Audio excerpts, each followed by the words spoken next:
Assalamualaikum warahmatullahi wabarakatuh. Perkenalkan, saya M. Rizky Adila Putra dengan NIM C1A020028 dari kelas R002 Prodi Ekonomi Pembangunan. Ini merupakan video pembelajaran untuk memenuhi ujian tengah semester pada mata kuliah Ekonometrika 1 yang diampu oleh Ibu Helen Parkhus, MSI. Di sini saya akan mencoba menjelaskan aplikasi soal Ekonometrika dengan menggunakan software eFuse. Maksud saya ke soal, di sini kita memiliki data time series dari tahun 2003 sampai 2017 dengan variabel expenditure for service atau pengeluaran untuk jasa, ada pula expenditure for durable goods, pengeluaran untuk bahan tahan lama, dan ada expenditure non-durable goods, pengeluaran untuk bahan tidak tahan lama, dan ada pula personal consumption expenditure atau total pengeluaran konsumsi personal. Pertanyaannya, berdasarkan data time series tadi, dengan menggunakan software eFuse, ujilah A. Regresi linear, pengaruh expenditure for service, expenditure for durable goods, expenditure for non-durable goods terhadap personal consumption expenditure. Lalu B. Uji normalitas, C. Uji multikolinearitas, D. Uji autokorelasi, dan E. Uji heteroskedastisitas. Untuk menjawab pertanyaan ini, langsung saja kita menuju ke software eFuse-nya. Langkah pertama, kita buat dulu work file baru dengan mengklik File, New, Work File. Work file structure type kita sesuaikan dengan data kita. Karena kita menggunakan data time series, kita pilih dated regular frequency. Untuk date specification, kita gunakan annual atau tahunan. Untuk start date, kita sesuaikan dengan data kita tadi yang dimulai dari tahun 2003 dan diakhiri dengan tahun 2017.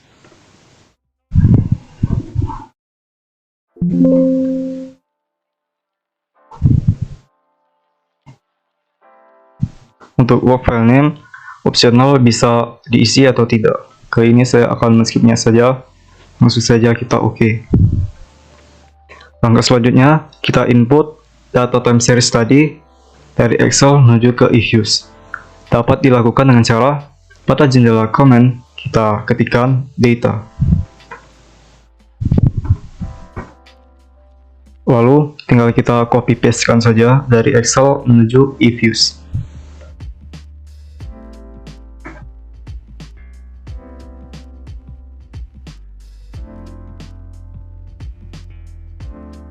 Langkah selanjutnya kita rename variabelnya sesuai dengan variabel yang ada pada data kita.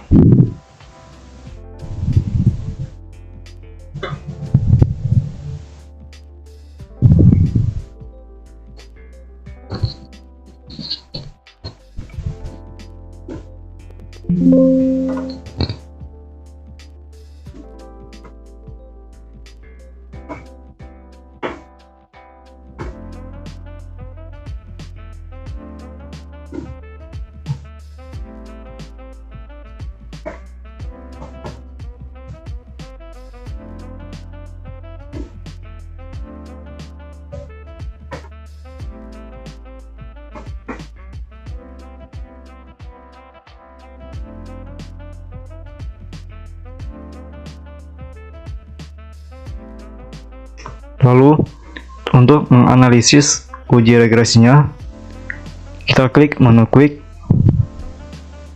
lalu Estimate Equation. Kita ketikkan variabel-variabelnya. Dahulukan terlebih dahulu variabel dependent. Dalam hal ini merupakan VCEXP.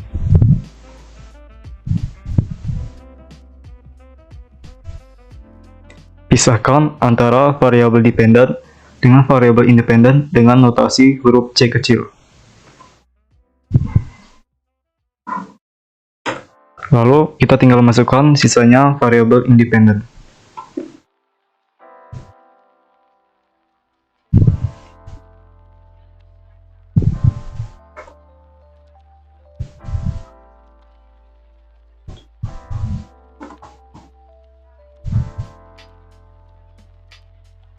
Untuk metode kita gunakan least square dengan sampel tahun 2003 sampai 2017.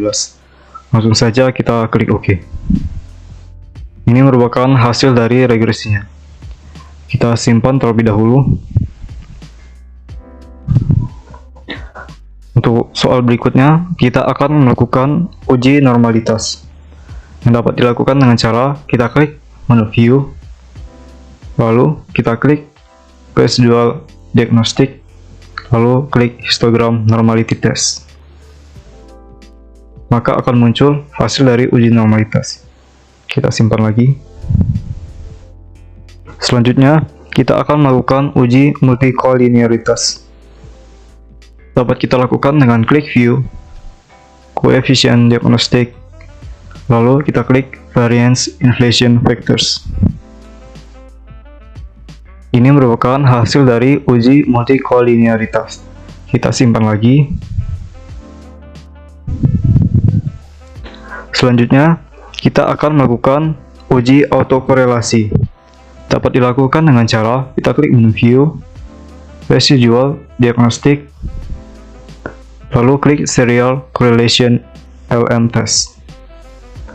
Select to include kita isi 2, dan ini merupakan hasil dari uji autokorelasi. Kita freeze, kita simpan. Dan yang terakhir, kita akan melakukan uji heteroskedastisitas. Dapat dilakukan dengan cara klik view, residual diagnostic, lalu heteroskedasticity test. Kita gunakan metode White, langsung saja OK.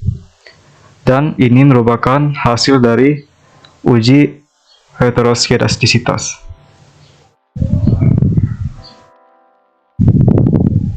Hasil dari pengujian dari software EVIS ini, langsung saja kita pindahkan ke Microsoft Word untuk kita analisis. Berikut merupakan hasilnya yang didapat dari software EVIS tadi.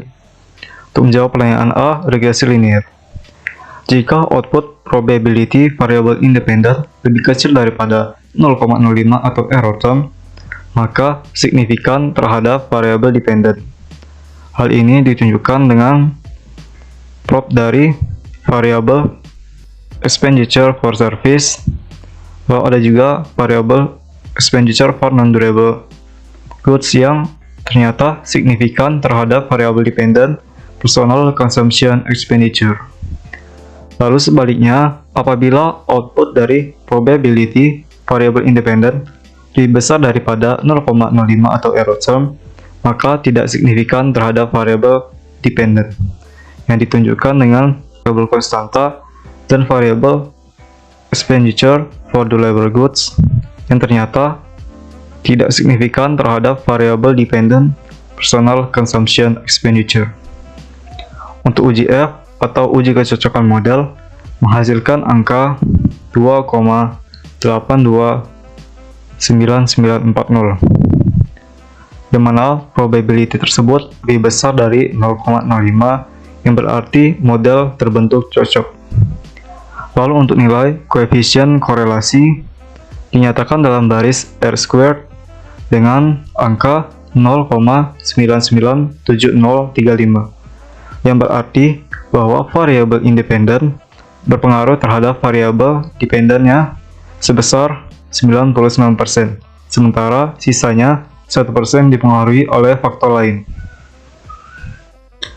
Lalu untuk pertanyaan B, uji normalitas, didapatkan hasil output probability lebih kecil daripada 0,05 dengan nilai 0,031871, yang mana asumsi normalitas tidak terpenuhi atau berarti data tidak terdistribusi secara normal. Untuk C, uji multikolinearitas, ketika hasil pada kolom center VIF nilai variabel independen lebih kecil daripada 10, berarti tidak terjadi multikolinearitas. Hal ini ditunjukkan dengan variabel yang lebih kecil dari 10. Di sini ada expenditure for durable goods yang tidak terjadi multikolinearitas. Sementara apabila nilainya lebih besar daripada 10, berarti terjadi multikolinearitas. Hal ini ditunjukkan dengan variabel expenditure for service dan juga expenditure for non-durable goods. Lalu, untuk uji autokorelasi menghasilkan output probability chi-square lebih besar daripada 0,05 dengan nilai 0,1038, maka berarti tidak terjadi autokorelasi. Sementara untuk R-squared lebih besar daripada 0,05 dengan nilai 0,302018, yang berarti lulus uji autokorelasi. Yang terakhir, hasil dari uji heteroskedastisitas menghasilkan output probability chi-square lebih besar daripada 0,05, maka tidak terjadi heteroskedastisitas. Hal ini ditunjukkan oleh kolom ini, yang mana nilainya lebih besar daripada 0,05. Lalu untuk R-squared lebih besar daripada 0,05 dengan nilai 0,388994, maka berarti lulus uji heteroskedastisitas. Demikian yang dapat saya sampaikan, lebih dan kurang saya mohon maaf. Saya akhiri. Assalamualaikum warahmatullahi wabarakatuh.